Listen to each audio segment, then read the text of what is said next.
Since quality family time isn't such a small commodity these days, I thought it would be fun to take my kids and my grandkids to the Wisconsin Dells for a winter weekend getaway.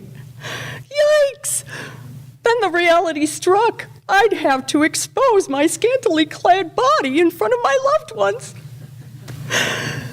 But thank goodness to my modern-day tankini, I'm hopeful it will give shield to my precious grandchildren's retinas from a scary granny image. And Lord knows, holding my tummy in for 3 whole days will surely give me gas. But what the hell? I throw all caution to the wind, and away we go. We started out in the tame, lazy river to get used to the water. At that moment, it becomes clear. There is no graceful or tactful way for a middle-aged woman to mount an inner tube. I start out on my wacky balancing act on all fours, spinning wildly on my bucking bronco. My swimsuit's sole purpose of concealing my body had failed. I was either oozing up over the top or slipping out the bottom at that point.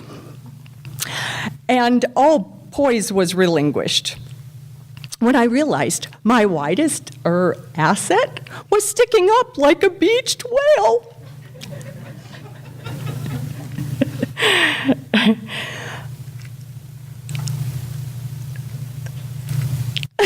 I quickly tried to flip over, hoping that gravity would bring my butt straight down into the hole. And after many attempts and all dignity lost, I too surfaced like a child, gurgling for air with spit on my chin. Whistles started to blow. Ma'am, you must be on an inner tube. Those are the rules. As I float alongside on my flotation device, this young, bone-dry hunk of a lifeguard calls over to me. While trying to preserve any cuteness I had left, I wiped the mascara off my cheekbones. I softened the shark fin swirl atop my head, and I tried to brush some bangs back onto my forehead. My family had drifted away, so I had no one to laugh with at that moment, which only added to my embarrassment. By this point, 2 alarmed lifeguards were now walking the edge of the river, scowling at me, while competing in a rigorous elimination round of rock, paper, scissors to see who would jump in after me, all for minimum wage. It was time to take charge. I threw my leg up onto the side of the shoulder-high concrete bank and hooked the heel of my foot on the top of the abrasive wall as the current continued to drag me. I clutched my life raft with one arm while the jagged cement scraped the skin off my foot. I do think I invented a new Pilates position, though.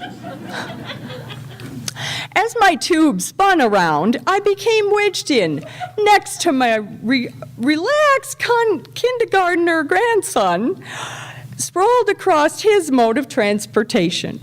We exchanged a cheerful smile. Seizing the opportunity of excess current in a stalled pattern, I shoved my foot down to the bottom. I thrust my body upward in a pole vaulter's arch to clear the brim and slid into the center of my tube. Relieved to have finally conquered the battle of the bulge, I looked to my youngster for approval. He, however, was caught in a tidal wave tsunami caused by my abrupt plunge, and was hanging on for dear life while also spinning wildly in circles. Yep, I was feeling rather smug, though. I sure showed those lifeguards that I could rise to the occasion. Then I thought, did that young punk just man me? Coming around the last turn, I hear the whistles begin to blow again. And I look around to witness, well, what other fool isn't following the rules, too? And there I see my two pubescent rescuers, again, pointing down at me, but looking away. Puzzled, I look down to see, well, let's just say those were not my water wings floating on the surface.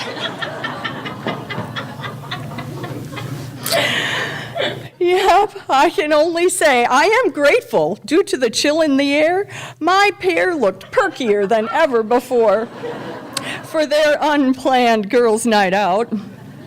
And thank goodness my family was spared the unveiling.